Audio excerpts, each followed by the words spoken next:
If you're looking for trouble, you came to the right place. If you're looking for trouble, you look right in my face. I was born standing up and talking back.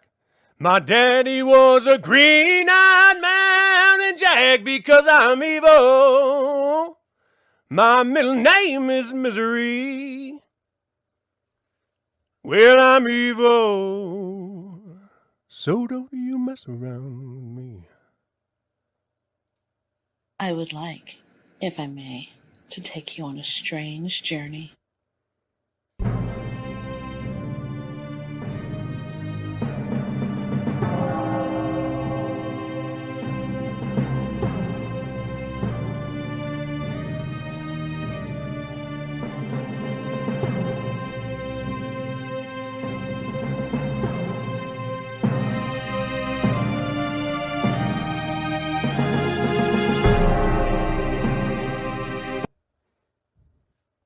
Hey, how's it going?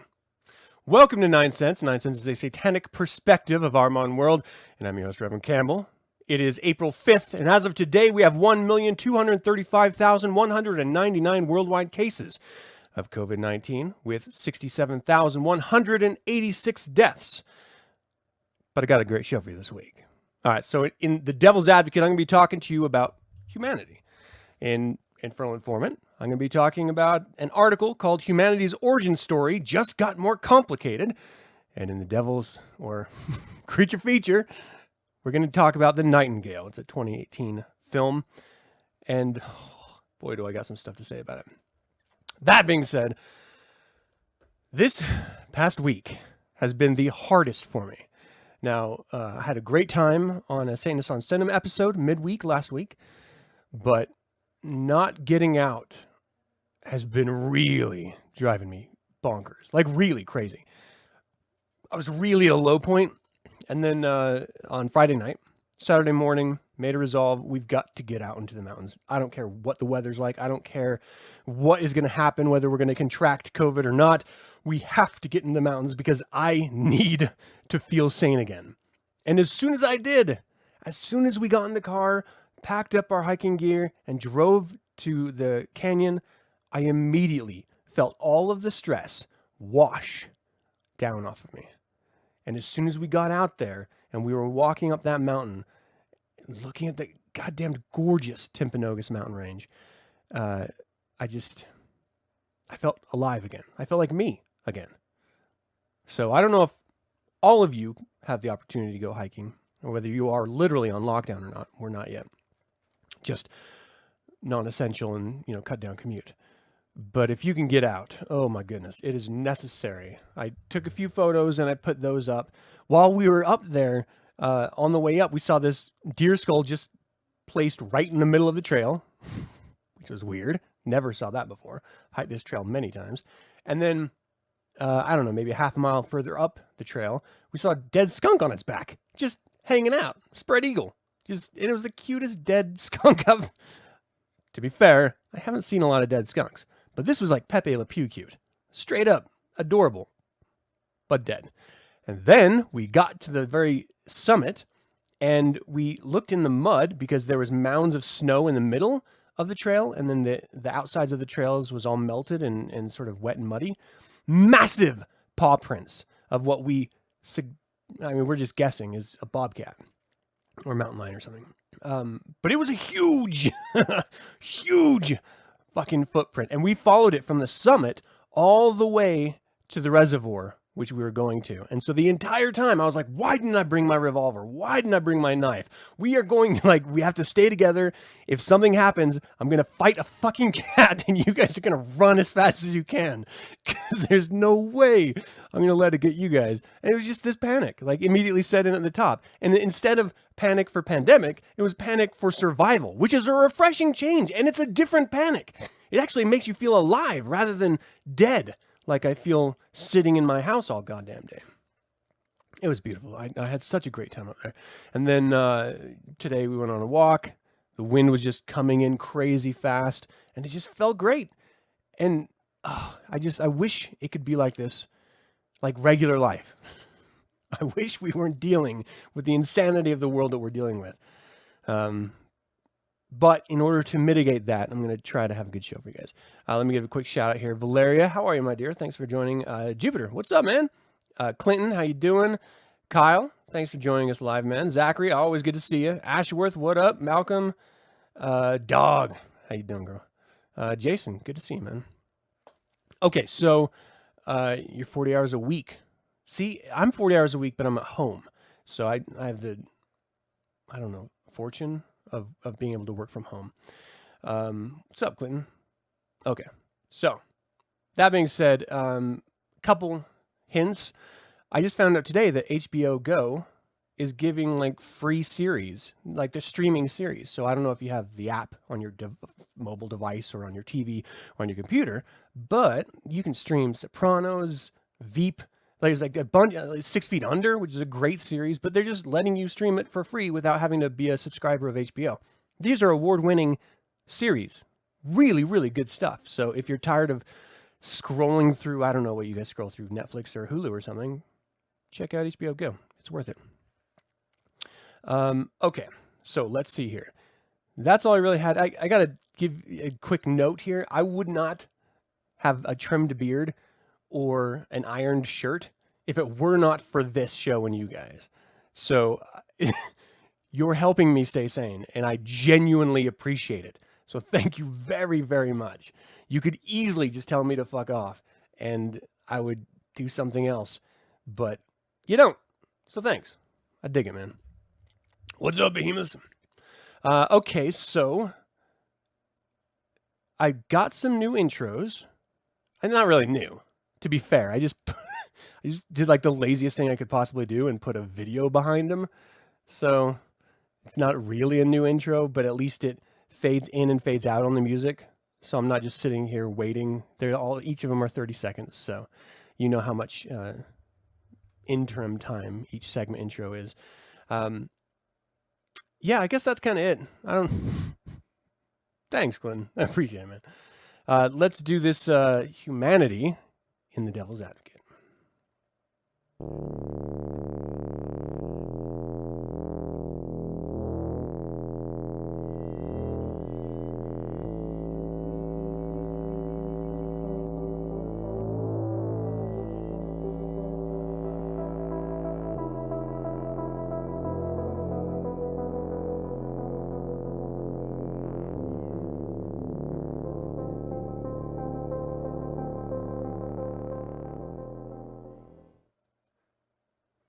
All right.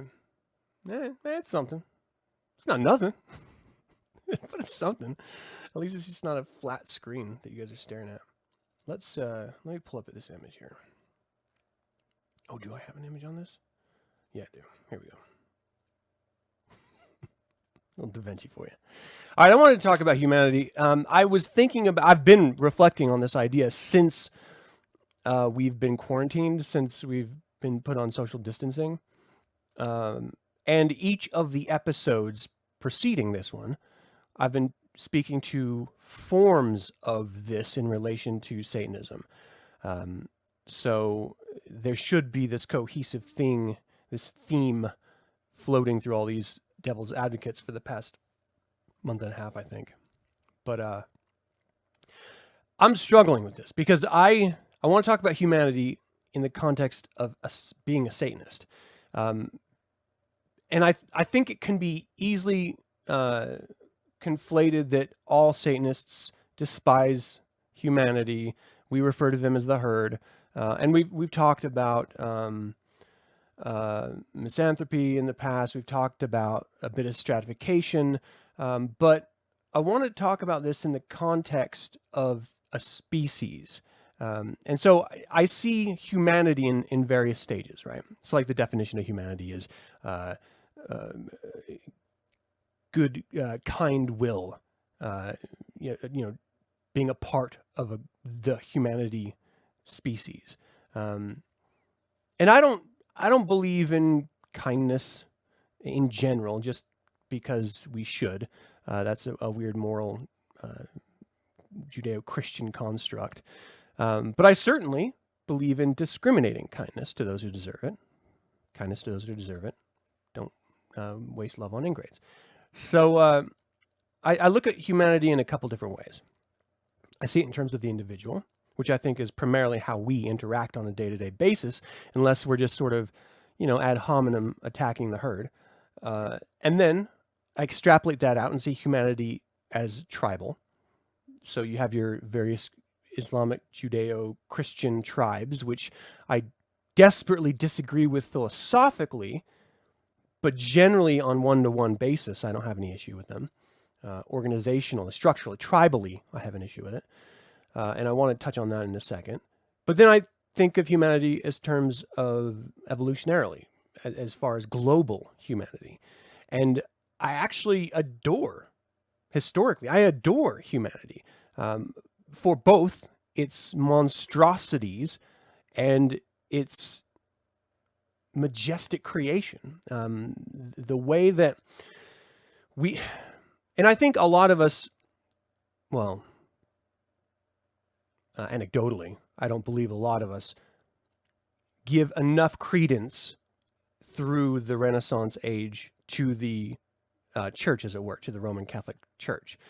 And it's weird to say as a Satanist, but understand, the only people that had money was the church. So all of the artwork, all of the statues, all of the tapestries, all of the music, that was all funded by the church. No one else could afford it. Of course, there was bankers with money, but they worked within the limits of the church. And so ignore all the other insanity about the Roman Catholic Church, but in that time, they funded some amazing artwork. And they, through that artwork, through those artists' interpretations, some of them were very sneakily throwing in religious sentiments through their works, which I adore. But it was because of that funding that we had the entire Renaissance itself, the return of classical art from Greek bygone days, masterpieces of classical music. The printing press was a direct result of the Bible needing to be printed for the clergy. So all of literature, the history of literature is from that starting moment. So when I reflect on humanity, I accept how shitty and terrible we are, but I kind of like that part of humanity too. But then I also reflect on how wonderful we are because we were able, in this darkest period of an organization stifling and murdering human existence and knowledge, they were also, ironically, the jumping off point for some of the still heralded today most amazing pieces of artwork and music ever to have been written. And that's a crazy position to be in. That's the dichotomy. That's the juxtaposition of human expression, right? We create and we destroy. And I adore that about humanity. So I can't reflect on humanity and say, as a global entity, as a species, we are all bad. That humanity itself deserves to rot in the ground. I'm a part of it, right? So as a Satanist, it's a little bit strange for me to have to wrestle with these ideas of at once holding contempt for tribal factions of humanity, and then at the same time having a great admiration for its various forms of expression.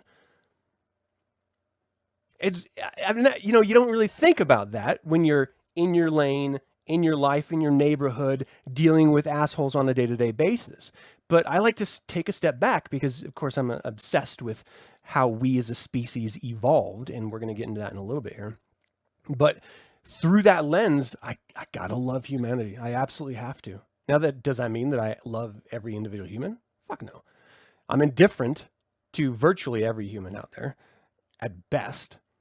And to very, very few that I connect with in life, in real world, I absolutely love because I chose to be around them.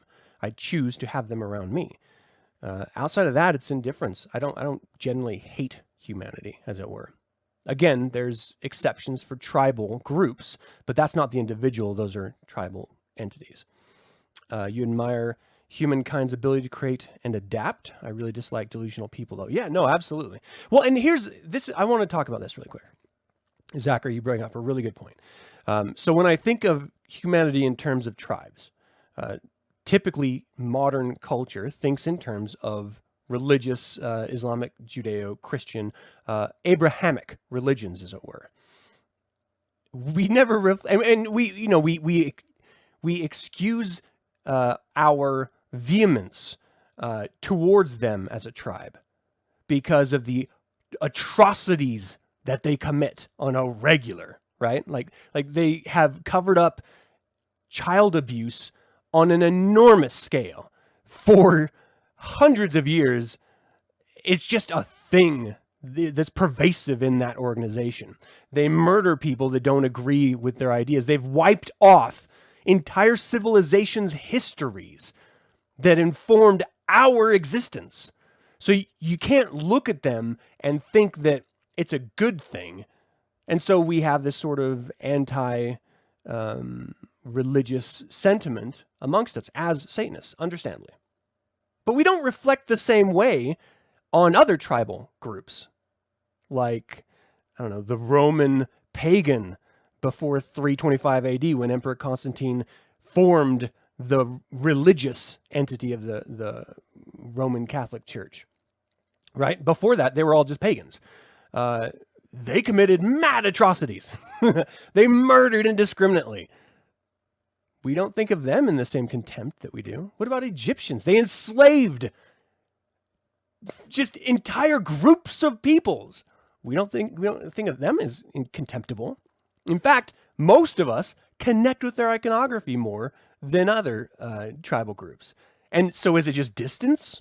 And that's why we excuse one tribal faction versus another, distance through space and time, that we're like, well, it's okay now because they're not affecting me anecdotally. But the ones that are affecting me anecdotally, ooh, right? I wonder about that. Gross injustices against man. Yeah, no, it's just an art in the Reformation are fascinating. They absolutely are. Well, and here's the other thing is that, I was speaking about the Roman Catholic Church funding a lot of the Renaissance art and music.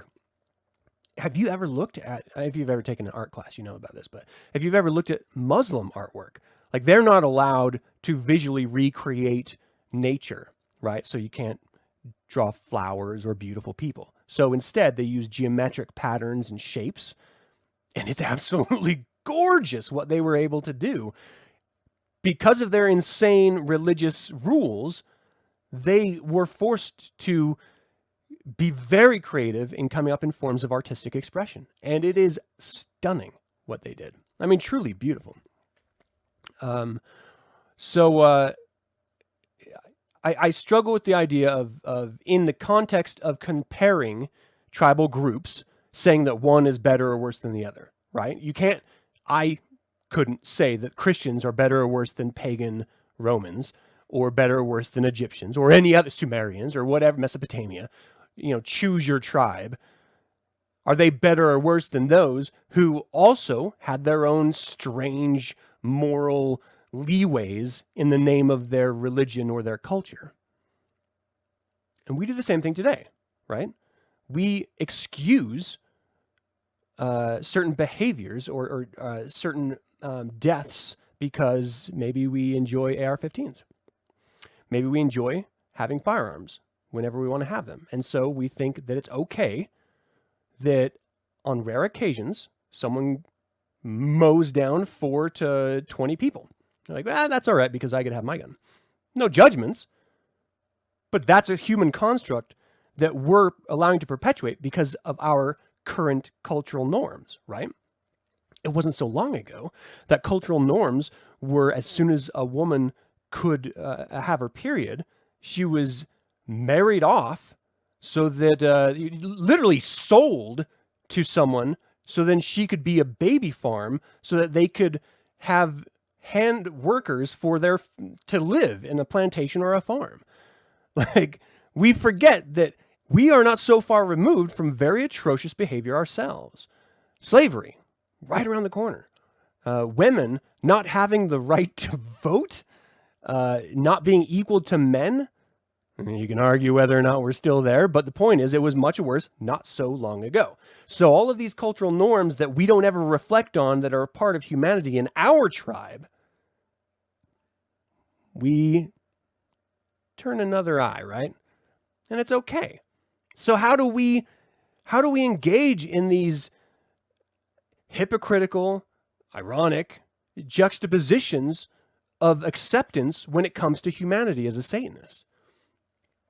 Most of us, again, just focus on the individual points, the individual people, their individual expressions. And that way, it's much simpler to say, oh, well, that's good, that's bad. Right? Again, only for our personal opinions. Let's see. What self-defense weapon do you recommend to someone who's not legally able to have a firearm? Knives?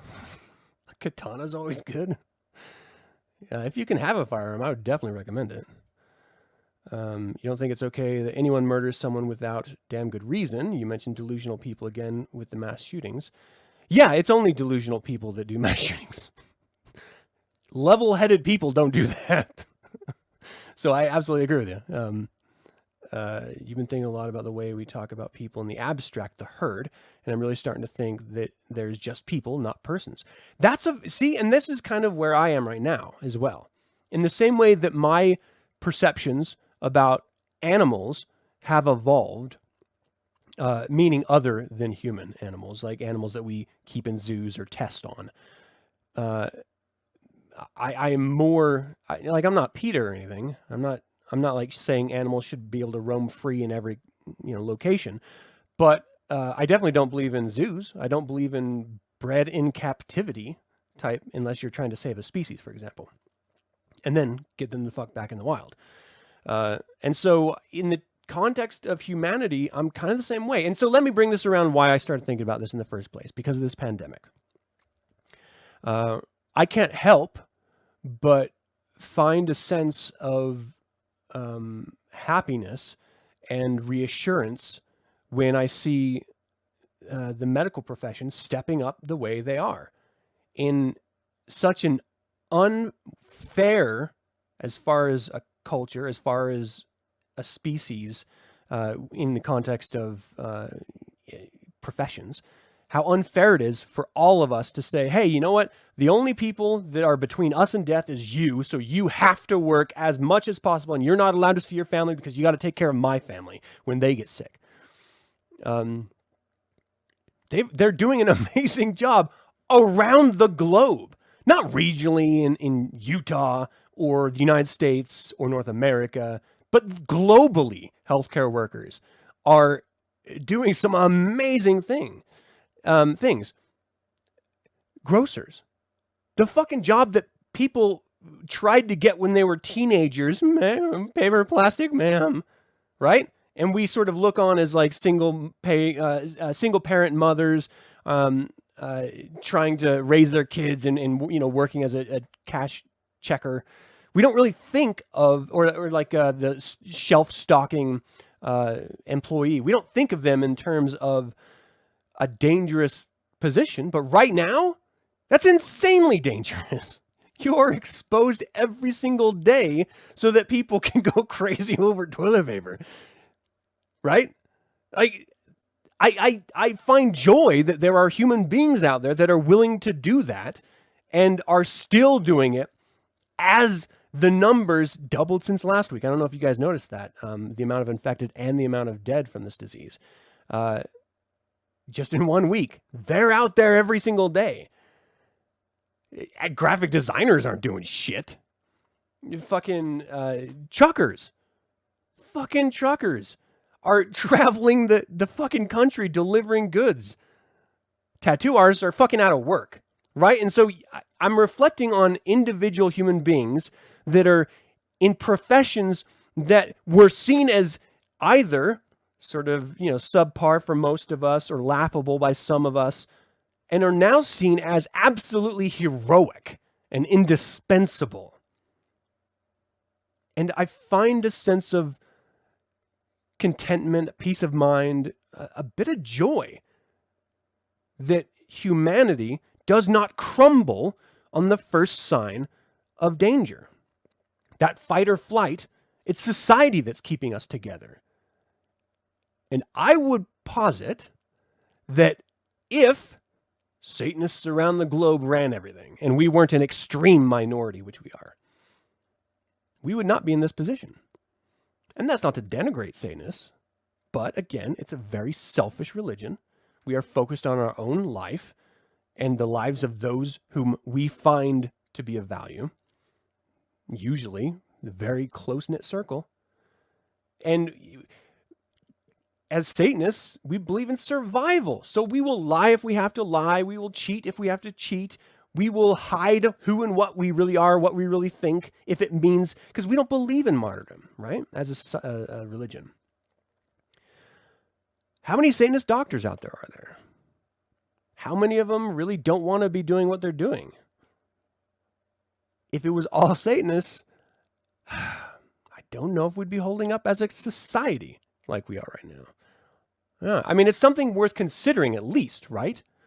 And so how can I, as a Satanist, who see myself as the highest embodiment of human life, I say that with fingers, air quotes and crossed, the alien elite, I strive to be a better version of me every single day, and that's as masterful as I can be as a human being. But as a Satanist, I do generally see myself as better than the majority of other people. But the majority of other people are keeping me safe and alive. And I am reaping the rewards of being able to criticize and bitch and moan and complain and talk shit about other tribal groups because of these other people who, if they realized I was a Satanist, maybe they would have contempt for me. Maybe they'd be indifferent to it. But, anecdotally, they'd still do their fucking job as a doctor. They'd still sell me toilet paper so I could wipe my butthole. So how can I have contempt for humanity when they are literally serving me to their own detriment? I mean, selfless acts, as long as I'm not the one doing it, I kind of dig. How could you not when you're benefiting directly from it? These are the things that are making me think as a Satanist, like, I never even before, I had great indifference for humanity. I don't necessarily like or love anyone simply because they're part of the same species as I am. I certainly don't love them. But again, great indifference. I don't hate them. I just have indifference for them until they prove me to either like them or dislike them through their own actions, right? But this does make me think twice. Like, honestly, like, maybe everyone is not as horrible as and I need to always couch this in the reality of I'm talking about specific professions here. I'm not talking about humanity in general, right? I think humanity in general is pretty despicable, even though I celebrate some of the despicable nature of humanity, if I'm being honest. I don't know, man. I find it challenging. We as a religion pride ourselves in our ability to, we claim at least, to have an ability to question all things, even our own religion. What about our own preconceived notions that are informed through experience when forced with situations like we're in now? That hasn't happened since the Spanish flu. Now, certainly not everyone's good. Definitely not. Most people are fucking horrible, worthless bags of flesh. And most of them are stupid as fuck. Let Darwinism take care of them. They'll take care of themselves with their stupid actions. But those that are stepping up, man, I feel good. I'm glad that they're there. I really am. And I don't hate them, even if they're a specific religion that I don't like, because I deal with them on the individual basis as a Satanist. I don't know. So what do you guys think? Let me see what you guys are saying. Human contact has become a danger. We may see more of this in the future. Absolutely. Clinton. I hate myself. With all this toilet paper nonsense, the release of new products, I can't help but feel like a herder, like a herded one. Well, that's the other thing is that how old is this toilet paper invention? Like, we get new phones every year. Toilet paper has been the same for like ever, right? I mean, we go double ply or we go quilted, but that's it. Every year we get a new phone with new technology, but toilet paper has kind of been stagnant. So maybe we should be rethinking how to clean our buttholes. Ninja home defense, yeah, with the katanas. Keeping a job is a survival action. Over 2/3 of our population is dependent on modern technology. Absolutely. Yeah. Long crews are all over your hood. Yeah, I don't know about that. I'm of the position where if you have property, you need to take care of it, not pay, unless you literally can't, and then you can afford to pay someone. Then more on you. If Satanists ran things, we would all understand immediately that proximity is an act of violence in a virulent population. I'm not going to try that. That's interesting. I want to talk about it for a second. Oh shit, where'd it go? Where'd it go? If Satanists ran things, we would all understand immediately that proximity is an act of violence in a virulent population. Proximity is an act of violence. So certainly one of our pentagonal revisionisms is total environments, right? Like we as Satanists champion the idea of setting boundaries. Even walking in open territory, do not bother someone. If they bother you, tell them to stop. If they do not stop, destroy them, right? I mean, we celebrate the idea of, look, this is my space. Do not get in my space or else. And we hopefully practice what we preach, right? Preach with tongue firmly planted in cheek. I think that's interesting because there's a lot of professions that again, this is conjecture. I don't know if Satanists would do. And maybe I'm just projecting, but there are certainly professions that I would not do. One, I've spent too long training in my current profession but then you reflect and say, no matter what, I'm going to survive. So if I have to, I will do anything in order to survive. So yeah, interesting. That's an interesting statement. I like that. At the very least, we wouldn't be coming together for Sunday service. See, that's what I'm talking about, Darwinism, man. Let the Christians all go to service. Let them. Make way for them. Let's put up banners calling them to church. Let them kill themselves. We don't need them anymore. I don't think we ever did, but I literally had to work overnight to guard your hospital warehouse because of this shit. Oh, well, thank you for doing that, man. I dig that. Yeah, so this entire pandemic, being stuck in my house, reflecting on society outside, I have been entertaining different ideas about how I feel about humanity, right? Because as a species, I absolutely adore us. Tribally, I can't stand many of us. Individually, I could go either way, depending on you. I don't know. How do you guys? Do you guys see it the same way? Am I like way off base to how you see things? I'm curious because I think it's interesting, and certainly in times of crises, how we deal with each other. I mean, I just went to Costco, which is a sort of a wholesale grocer today, on the hopes that there would be some disinfectant products, which there weren't. But I got some other essentials that we needed, and they were only letting certain people in at a time. And you had to keep 6 feet distance in the line as we were going out. And what I noticed that I never did before, and people did not do to me before, but now everyone's on an equal playing field. People are like looking me in the eye, smiling and nodding, and I'm smiling and nodding back. This sort of cordial cultural exchange, which I never even thought before. Sometimes I may have done a nod or something, but I don't go out of my way to smile at people. But now I am. It's weird. It's like if everyone around you was armed, like with a firearm,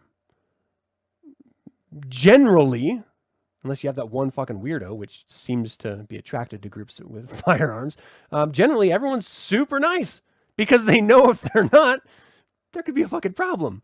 In this particular case, everyone's coffer, everyone's pie trap is a potential firearm to murder them. And I find everyone's being much more kind, which is weird because, again, it's just an exchange. You're not taking them to dinner or anything. You're not, buying their mom flowers. But that tiny little exchange, I kind of dug it for the time that I was standing in line and people were passing me.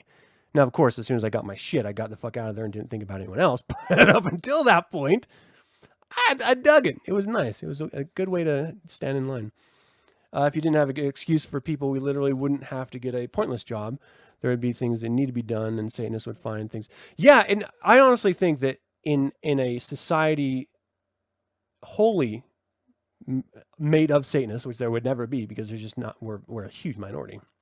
It would be probably a barter system. Like, honestly, we'd handcraft whatever it was, and we just sort of here's the irony, kind of like a hippie commune, man. Without all of the hippie, mumbo jumbo, but you rise or fall on your own merits. What can you bring to the table to trade for me on what I bring to the table? Meritocracy in its purest form. Kind of dig that. That's interesting. Jupiter. I've seen a couple of those. They need to be executed on the spot, in my opinion. You're too busy grooming yourself as a Satanist to concern yourself much with too much past it. Kind of a weird way to frame it, I think. Grooming yourself.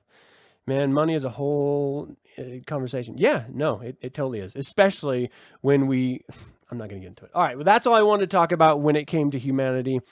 I'm curious to what you guys think. You can email me, info@reverendcampbell.com, or put it in the chat room or in the comments below the video on YouTube. But I'm not going out and loving on people now, but I don't see people as collectively shitty as I did 2 months ago, which is interesting. It's interesting. Some people are comparing it to post 9/11 in North America, where the USA, everyone rallied together and stuff. And I don't want to go to that entire comparison because I think this is more than that. This is a global situation.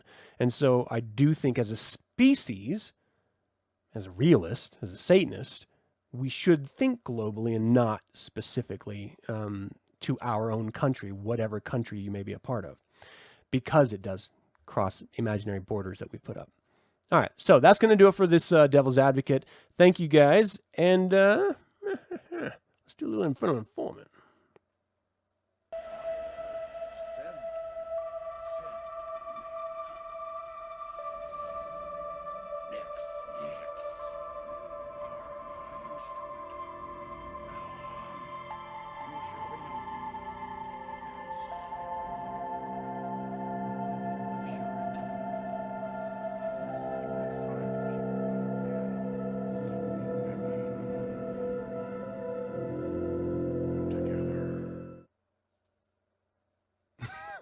I can't fault you there, Jason. That's pretty funny. All right, let's go to this next one here. We are talking about humanity's origin story just got more complicated. This is a Gizmodo.com article, but it's referencing 3 different essays that were released. And so I'm going to kind of get into it and share my geeky obsessions with you. Pardon me. Human evolution was messy, with multiple human species living and interbreeding at the same time in a convoluted process that eventually led to us, Homo sapiens sapiens. We have often been taught, and certainly anthropologists and archaeologists have been taught, that modern humans, formerly known as Homo sapiens, could trace their evolutionary origins back in time by following a tidy, linear chain of ancestral species. And we've all seen it, from the monkey to the caveman to Neanderthal to Homo sapiens sapiens, which we are. But that's bullshit. And that's being discovered to be bullshit as we discover different species that interrelate and all lie dormant in our DNA, which tells you there is some fucking going on between species, between Homo species. And maybe they were homos. Sorry, I couldn't help it. Let's see. 3 new science papers released today are affirming the view of human origins, providing evidence of overlapping groups of ancient or archaic human species. New evidence suggests to the important role played by contemporaneous sister species and sister groups and the exchanging of fortuitous genetic material in order for us to survive. We often think or reflect, again anecdotally, on evolution as an A to B situation.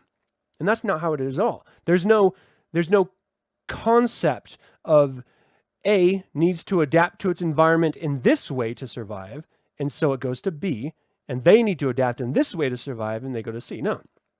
That would suggest some form of order where there is no order. Evolution is this mutation and that mutation and that mutation all happen within the same time frame, and those who can survive do out of the randomness of mutation. And that's evolution. And so it makes perfect sense that we as a human species would not evolve from A to B to C to D, but rather multiple sister groups, all with their own mutated DNA intermingling, and some of them coming out and surviving for them a while, and others coming out and surviving for a while, and then they get together, and their survival DNA intermingles and creates new offspring that can then survive and mutate more. And it's just the chaos of the universe that we are sitting here staring at a screen that is comprised of data through ones and zeros. Like, yeah, that's crazy, right? Anyway, this is my geekiness here. Okay. New Nature paper co-authored by Chris Stinger from Natural History Museum in London and Rainer Grun from Griffith University in Australia. They found that a hominin skull found buried in Zambia cave back in 1921 has been reanalyzed and given a new age of 299,000 years old, give or take about 25,000 years. Initially, it was assigned to a brand new species called Homo rhodesiensis,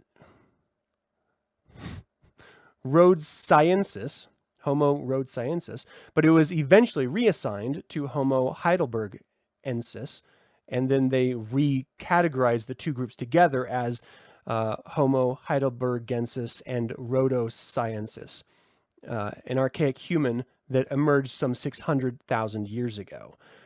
In the new dating, if it's correct, quote, then like other human species, heidelbergensis lasted for at least several 100,000 years, said Stringer. New dating coincides with the emergence of early modern humans who debuted during the Middle Stone Age some 300,000 years ago.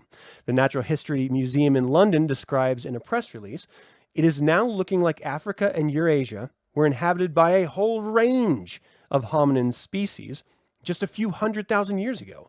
While H. naledi was living in South Africa, H. heidelbergensis was surviving in South Central Africa, and H. sapiens were emerging in Morocco and Ethiopia. At the same time as this, H. neanderthalis was involved in Europe, and Denisovans were developed in Asia. H. erectus was still having clinging on in Indonesia, and two diminutive hominins, H. florensis and H. luzonensis, were living in an island life in Southeast Asia. So there are so many incredible different species of Homo sapien-like people that interbred in order to create us. And we're just discovering them. There's this typical narrative that, no, all of mankind came from Africa and migrated out to populate the world from there. And that's just not true. That is just not true. The truth is, versions of Homo sprung out from all over the continents, wherever they were, and they intermingled and then grew from there. It's a whole new paradigm shift of thinking about it if you've never thought about it before. And you just sort of take those little graphic, infographic evolution stories as fact, and they're not. They're just not. That whole biblical myth of a Garden of Eden and all life spreading out from the Garden of Eden as if we were all constructed as whole humans. All of this that science has discovered through archaeology proves without a shadow of doubt that there was no one Garden of Eden, and like there was no one version of Homo species. There are many, and that's a thrilling notion to me. All that carnal mastery making us. Yeah, dude, you get it on. That's how you survive. Let's get it on. All right, so the new finding is consistent with the emerging picture of the fossil record and from paleogenetics that several species coexisted for a long time across the vast expanse of the African continent, variously contributing to the origins of modern humans, not only directly as ancestral populations, but also through interbreeding with surviving archaic human species. That was the first paper. The second paper was also published the same day in Nature, and it investigates another archaic human species, Homo antecessor. Okay, I want to make sure I'm saying it right. The new research, led by Frido Welker and Enrico Capellini from the University of Copenhagen, it shows that the Homo antecessor, who lived between 2.5 million and 770,000 years ago during the early Stone Age, is a close relative to modern humans and Neanderthals, as previously suspected. So in this particular paper, they're confirming previous beliefs. Quote, I fear the study does not really answer the main question about Homo antecessor, namely whether it's the last common ancestor of Neanderthals and modern humans, Havarti told Gizmodo. The analysts found that antecessor was a close sister group to the last common ancestor, which is an interesting result, but might be expected given the chronology of Homo antecessor. And so they found that there are DNA traces that lead to Neanderthals, but it's not this linear line. And so it just tells you that these tribal groups were all getting together.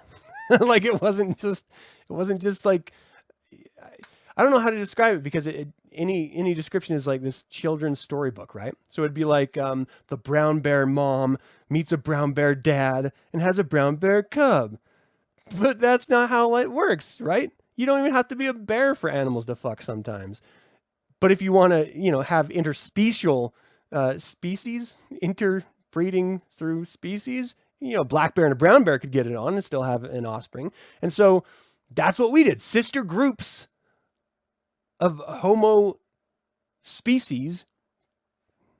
Oh, I just love it, dude. I think it's so fascinating. Everyone here is like sleeping. Jetting out of the live feed because they don't care. All right, so the third published study today in PLOS 1 by Deborah Bolter and Modesto Junior College in California, along with her colleagues, studied the partial skeleton of a juvenile Homo naledi, an archaic hominin discovered in South Africa just 7 years ago. The newly analyzed skeleton, named DH7, consists of some arm and leg bones and some teeth. The specimen was found in the Dinaledi chamber of the Rising Star cave system in South Africa. Intriguingly, Homo naledi lived during the Middle Stone Age, some 335,000 to 236,000 years ago, which coincides with modern humans. Accordingly, they could be a sister species to our own.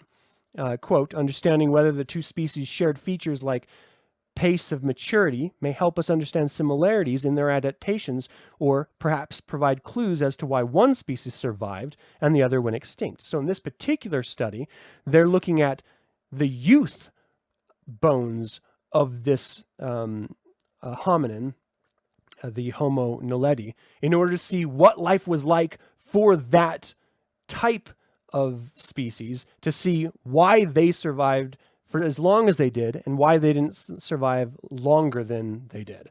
And I think like that's something that I'd never even considered as this sort of National Geographic TV viewer, when it comes to this type of stuff. I'm not studied in it. It just fascinates me. That's all. I'm an armchair lover of science. And so I never considered that you could learn about a species from the youth skeleton of that species to then extrapolate out why or not they survived, how hard life was for that particular species compared to other sister species at the same time, and how they survived. Stuff like that is just fascinating to me. And so again, they reiterate there was no Garden of Eden in Africa, as the entire African continent served as the proverbial garden from which various human species emerged. Extinct hominins continue to live in our DNA, and we can thank them for their genetic gifts, many of which undoubtedly contributed to our ongoing survival. And I find that just mind-blowing, which is why I wanted to bring it up here. All right, let me see what you guys are saying. Graham Hancock is chuckling right now. Yeah, seriously, Sean. He had it right all along. And the thing is he didn't guess. He looks at historical record. And he extrapolates out from geological evidence. And he's already known all this shit simply because he's listened to cultural myths of creation, which are all turning out to have some semblance of reality in them. And that is really, really fascinating for someone like us who loves this stuff. Nowadays, we can travel anywhere in the world and have children with whomever we both choose. Absolutely. And that's what I find so interesting, is that we're in it right now, right? So we don't see evolution happening on a human life scale. There's a really great book by Dan Brown that was released called Origins a little while ago, a couple of years ago, I don't know. Anyway, it suggested that Homo sapiens sapiens have evolved into a new species, and we just don't recognize it as that. So what about going back to these other sister species groups in the same eras? Did they see each other as different species? Or did they just see each other as tribes that just connected every once in a while, right?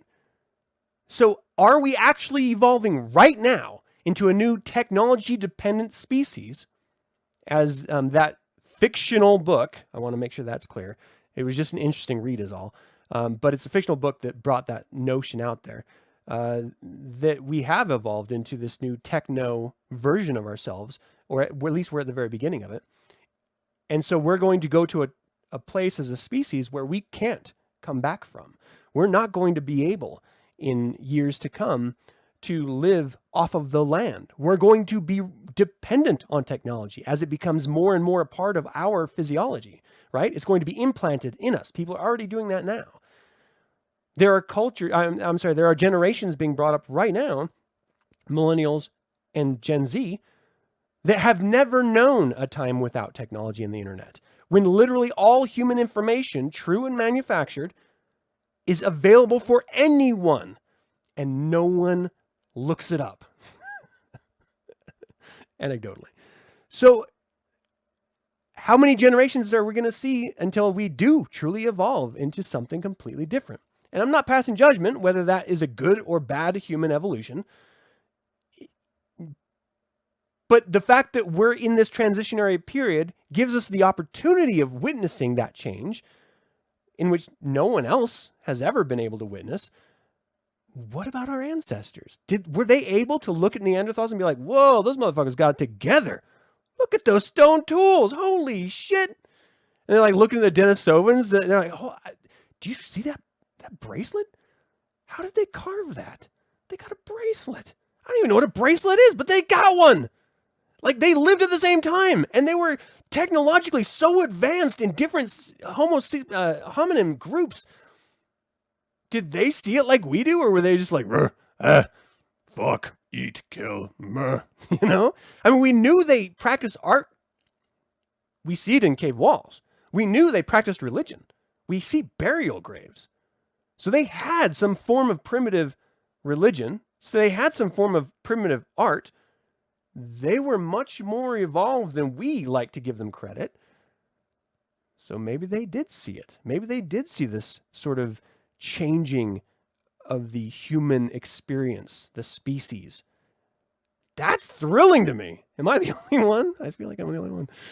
Either way, I think it's very interesting. Origin is a good read. I highly recommend it. It's a good book. Like Nikola Tesla said, what with technology comes the ignorance of man. Yeah. First of all, I think he was an alien. Not really, but he was a brilliant scientist. Brilliant. And I think that's fair, especially when you see what we have now. Because like I was saying, I went to Costco earlier, and so we had to stand in a huge line that wrapped around the building. It was like, it was almost like Shaun of the Dead, where you just saw people in a line, like zombie people moving forward. They were just staring down at their phones, taking a couple steps at a time. Sometimes someone would have to yell, move up, because they were so engrossed they couldn't see that right in front of them, the line had gone forward, and they didn't realize it because they were so into whatever the fuck it was they were looking at. Meanwhile, my hands are in my pockets. I'm looking at the birds in the sky, the clouds moving, the wind blowing flags on flagpoles, experiencing life. And they're just like, I don't know what it was they were doing, but it must have been interesting. Maybe they're binging Sopranos, in which case I would be okay with that. Cave art in France is amazing. Yeah, I mean, it's amazing when you think of the time that it was done in, but as far as like quality, I don't know. It's no Da Vinci. I'm glad, Zachary. I'm glad you're digging it. I find this stuff interesting because it informs who we are as a species. And as a Satanist, I find it enriching knowing what I come from, and it helps inform my perspectives, and it's exciting. To be. Anyway, that's going to do it for this Infernal Informant. Let's do the creature feature and the Nightingale.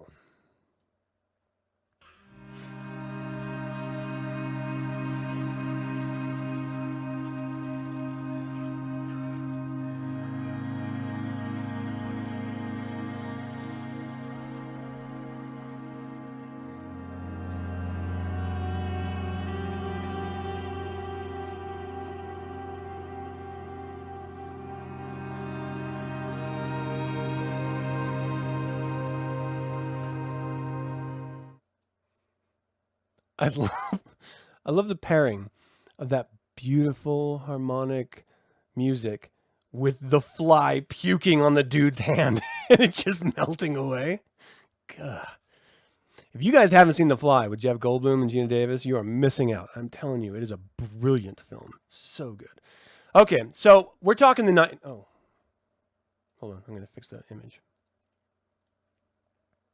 We're talking The Nightingale.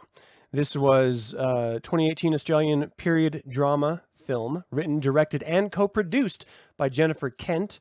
Those of you who are students of horror film know her from The Babadook, which was released in 2014. The Nightingale, it was set in 1825 in the British penal colony of Van Diemen's Land, now the Australian state of Tasmania. It follows a young woman convict seeking revenge for a terrible act of violence committed against her family. It stars Aisling Franciosi, Sam Claflin, and Baikali Ganambar, and it's mostly in English with some Irish Gaelic and Palawakani languages. Again, it's a period piece, and so it's very much English colonial 18th century era. She is an Irish prisoner. So what they used to do, I don't know if everyone knows about this.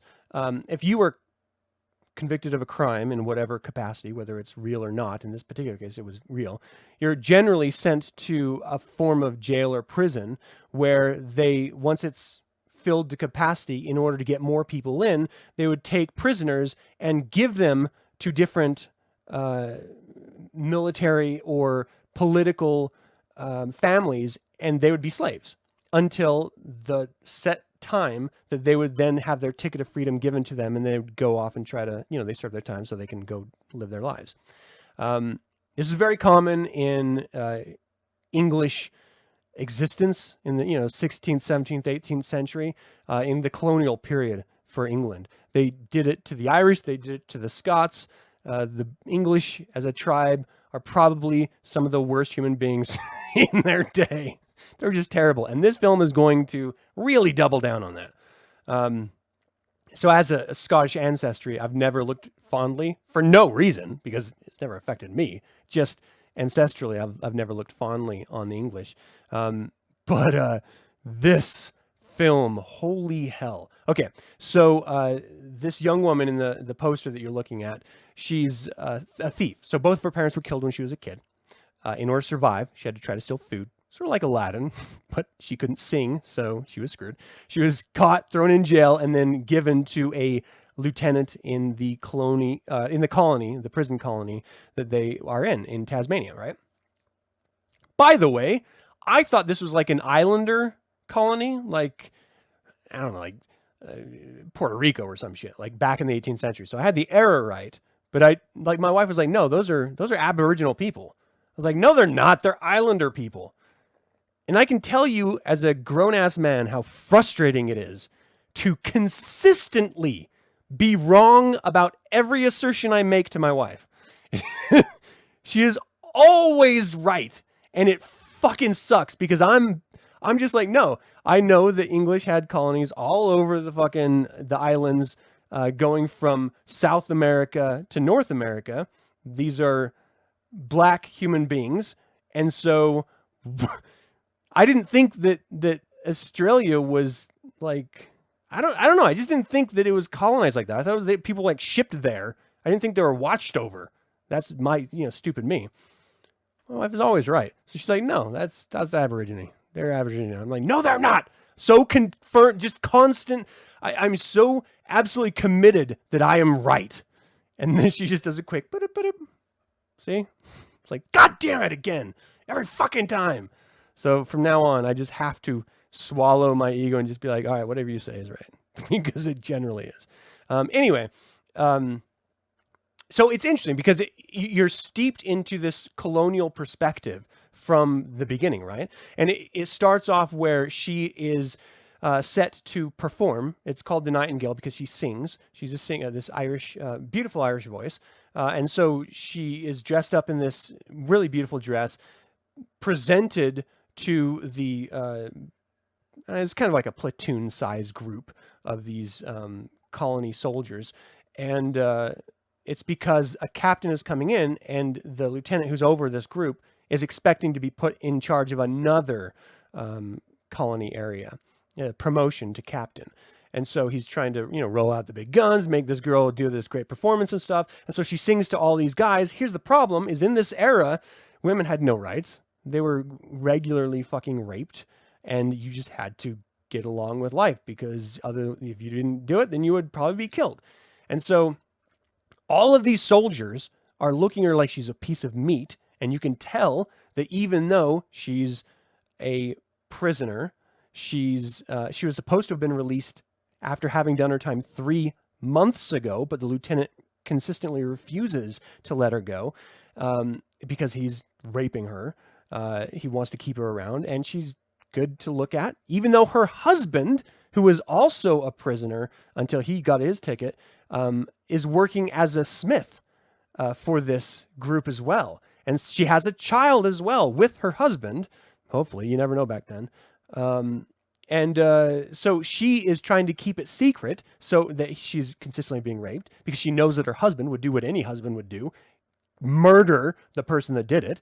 But this happens to be the lieutenant of a platoon of which all of these soldiers would gladly murder this Irish smith, so blacksmith. And so, she's in an impossible situation of trying to keep the peace until they can get the fuck out. I don't want to spoil, and it's weird to say it in that context because the events that turn this from a survival tale to a revenge tale are so horrific that as soon as they happen, you see it happening in front of your eyes. Like, what's about to happen as you're watching it. And then it happens, and both my wife and I sort of jumped up and cried out that it happened. And I immediately, like, water filled my eyes, and I immediately, I was straight up, like, fucking emotional from that point in this film throughout the entire film. Just, like, rage and contempt and hatred for these characters, which, in my opinion, is the hallmark of a brilliant film. And this goes into that contemptible category of absolutely loving the film, and I will never watch it again because of how it made me feel while I was watching it. And I'm a big fan of revenge stories. Typically, it's the female getting revenge because us males are fucking animals. We are just the worst in almost any time period. And so anytime you get a great story of a female survivor turn revenge story, I'm kind of in because I dig it. As a Satanist, who would have thought I like revenge? But oh my gosh, this film is brilliant. It puts you in that era so wonderfully. And I got to say, Jennifer Kent is such a master filmmaker that you never once suspect this is a modern take on a story. Because back in the day, I don't know that this could have happened. Ultimately, she gets matched up with an Aboriginal tribesman who helps her hunt down the men who did to her what they did to her. and, seek revenge. In the end, I don't want to spoil it or anything, because I do genuinely think you should watch it if you haven't yet. And it's on Hulu right now. You can just queue it up and watch it. But in the end, I'm not sure how I felt about the final revenge act and who had it. But the fact that it was done, the fact that the characters stayed true to themselves, and through frustration of you as the viewer saying, why aren't you doing this? Just fucking do what I think that I would do in that situation. But we're forgetting that she's not us, and she's in a completely different mindset and a completely different... She's being true to the character in all of these situations. And as a modern sensibility, it gets frustrating. But as someone who adores storytelling and being in the story, in the time as the character, it was so wonderfully done. It makes you hate. It makes you cry. It makes you just full of contempt for mankind. Seriously. Hated mankind after I watched this film. All of them. Fuck them. I don't care who you are. You all fucking suck and should die. But that's, again, the masterpiece of filmmaking when it's done right. So anyway, I highly recommend The Nightingale. I put it off for a long time because I didn't know how I'd feel about it.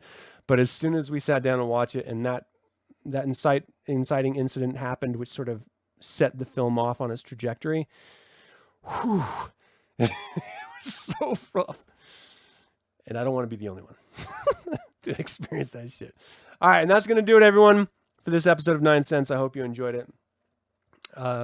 You can, of course, view past 9sense episodes or my other Satanic series on my website, reverendcampbell.com. If you enjoyed this episode or other Satanic projects of mine, I would ask that you would like this video, subscribe to the channel, sign up to the email list so that you can find out when the next one is. I realized that I put the wrong time at the beginning of this. I just left the default time when I set up this live stream, and so it said like 11 this morning. And so I hope no one was put out by that. I put the correct time in the email, so I hope you guys, I hope you're okay with that. But I do apologize for that mistake. I know that can be frustrating when you're like, it's not live. I thought it was live. I'm making time out of my day to watch your shitty live stream and you're not live. Where the fuck are you? I'm sorry. It was a mistake. That being said, if you want to catch any of these episodes, including this one as a podcast, just go to wherever you listen to podcasts and search Reverend Campbell. It should be there. Give me a rating. I'd appreciate it. And that's going to do it for this episode. Thank you guys so much for tuning in live. You guys are fantastic. You're badass. I really do appreciate it. I love the interaction. And I love the challenging ideas that are presented because that forces me to question. And I love being challenged. I really do.